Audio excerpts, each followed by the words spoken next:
दे रहा होगा 305 रुपया एमआरपी लिखी हुई है और ये आजमगढ़ की मंडी से मुझे मिला है मात्र 8 रुपए का।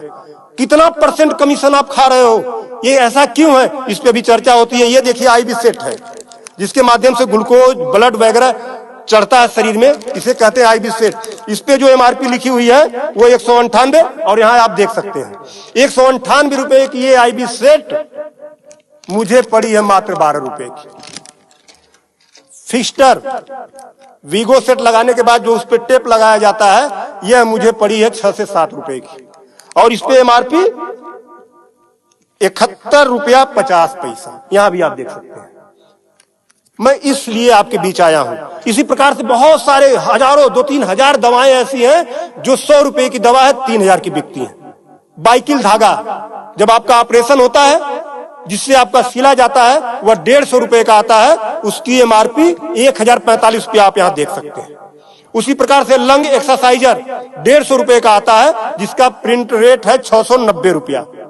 बुखार में जो पैरासीटामॉल की जो बोतल आती छोटी सी वो 50 रुपए की आती है और उसकी एमआरपी यहां आप देखें एमआरपी 522 रुपया है। कमर की बेल्ट जो 100 रुपए की आती है उसे 500, 600, 700 रुपया प्रिंट। और तो और जब किसी की हड्डी टूटती है तो जो राड पड़ता है, राड अधिकतम रेट राड का 500 से लेके 1500 रुपया तक, अलग अलग वैरायटी है 500 से 15 तक, लेकिन आपको 5000 से 20,000 रुपया 25,000 रुपया चार्ज किया जाता है। आपके दिमाग में आ रहा होगा कि अरे भाई डॉक्टर लगा रहे हैं तो उसको देखिए। डॉक्टर जब आप अस्पताल में भर्ती होते हैं तो बेड चार्ज अलग, नर्सिंग चार्ज अलग, जांच की फीसें अलग, वो सब चीजें करने के बाद 1500 रुपए की चीज खरीद कर आप 20-20 हजार का बेच रहे हो। तब मैं आपके बीच कहने आया हूं कि साथियों उसी प्रकार से बहुत सारी दवाई हैं।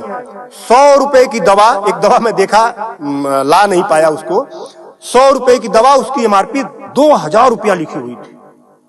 हजारों दवाइयां हैं आपके साथ, आपको लूटने का काम कर रहा है। मुद्दा ये नहीं है, मुद्दा ये नहीं है कि इस पे 305 का प्रिंट छपा हुआ है। मुद्दा ये है कि इसे छपने किसने दिया? जिसे हमने चुनकर भेजा क्या वो दलाली खा रहा है, कमीशन खा रहा है? 8 रुपए की चीज 305 रुपए का प्रिंट वो छपने क्यों दे रहा है? ये चोरी से थोड़ा ना बिक रही है, खुलेआम बिक रही है। तो ये जिम्मेदारी सरकार की है। इसीलिए मैं कह रहा हूं कि आइए, और ये मुद्दा किसी सपा भाजपा कांग्रेस किसी नेता का थोड़ा ना है, ये भारत के 140 करोड़ जनता से जुड़ा हुआ मुद्दा है। आपको आगे आना होगा और आगे आने के लिए आपको इस वीडियो को अधिक से अधिक शेयर करवाना होगा, अधिक से अधिक लोगों को बताना होगा। इसलिए नहीं कि मेरा ये प्रचार हो जाएगा, ऐसा कुछ नहीं है। इस मुहिम को जब ये वीडियो शेयर होंगे, सोशल मीडिया एक ऐसा प्लेटफॉर्म है जिससे सरकारें हिल जाती हैं।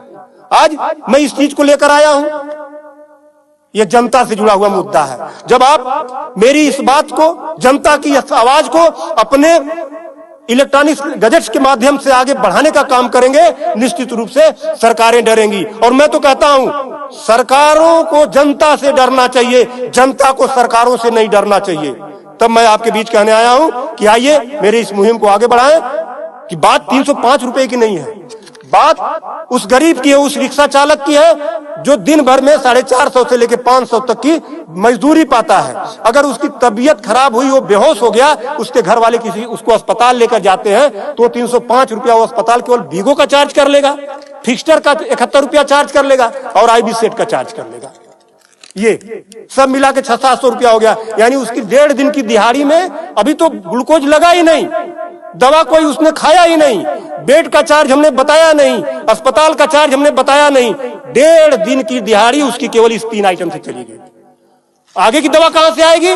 तब उसका बाप खेत बेचेगा, उसकी बीबी गहना बेचेगी। इस तरह का लूट खसोट। और मैं तो कहता हूं शर्म करो ऐसा करने वाले लोगों। 8 रुपए की चीज 305 की बेचते हो। आज आपके अस्पताल में अगर जो दाई है उसका वेतन 7,000 है, यानी प्रत्येक दिन 210 रुपया। अगर उसकी तबीयत खराब हुई, वो आप ही के अस्पताल में भर्ती होती है तो उसकी 3 दिन की दिहाड़ी केवल इन 3 चीजों की लग जाती है। कुछ तो शर्म करो, कुछ तो सोचो। स्वास्थ्य, शिक्षा, सेवा का क्षेत्र है, लेकिन आपने इसे लूट का अड्डा बना दिया है। सरकारों के मिली भगत से ऐसा हो रहा है। तो मेरा निवेदन है आप लोगों से कि इस वीडियो को अधिक से अधिक शेयर करें ताकि